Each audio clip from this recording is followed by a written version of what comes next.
Hey, it's Keka's Boy here, coming back with some more tabletop talk. Now, remember, if you like these, let me know in the comment section, give me a suggestion, and subscribe. So, we're going to be talking about town building. Now, this is something that a lot of people just plop down into. Sometimes use a prefab, and prefabs are perfectly fine. But if you want to have something with your own flavor, with your own sense of belonging in your campaigns, well, here's a couple of tips to get you started. Now, step one is going to be about the region. The area you have your town set in is incredibly important. It sets the stage for everything that's going to be going on there. Most people just seem to think you just plop it in any place and it doesn't matter. But where your town is located determines a lot. Where it is, how many other towns are nearby, how do they interact, why do they interact, are they on friendly terms? If not, then how does the town defend itself? How much does the town know about the wider world? Are they connected to the politics of the area, other kingdoms?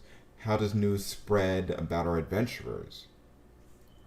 Now, places that are isolated tend to have less knowledge, and this can lead to your adventuring group being these sorts of information that the town is going to be relying on to know about what's going on in the outside world. You can bring to them news of conflicts that are going on.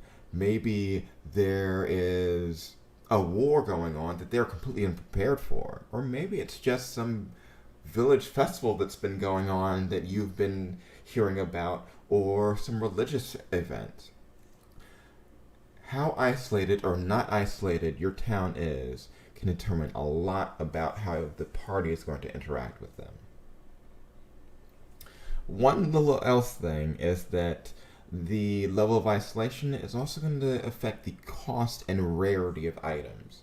If this town is located near to or on a trade route, then they're going to have access to a lot more things, which means if they have access to a lot more things, they might charge more or less depending on how easy they are to get.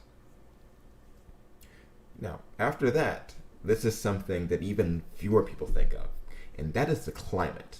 The climate is going to determine a lot about how your townsfolk dress, how houses are designed. It's usually warmer, then you're going to be getting people with lighter, more airy clothing, and activities are going to be taking place more in the outdoor areas. Usually towns like this are going to have lots of festivals, many, many festivals. As well, since the weather is going to allow it, they'll have more access to travel with other communities, as well as being more informed. This is something that is going to be leading to the connection with the towns more, because if it's warmer out, you're going to have more explorers, you're going to have people just heading out and seeing things, because they're not as worried about running out of food, not as worried about freezing to death out there. Higher crop yields because of warmer climates are also going to lead to a larger number of people in the area. These are all just a few things that can just happen because of the weather. Now, the third and last one we're going to be talking about today is their relationship with nature. Is a town close to natural habitats or further away from them? Does the town live at one with nature, or are they constantly at odds with them? Are fences or guard posts to protect from wild roaming beasts a thing? Are hunters always roaming about?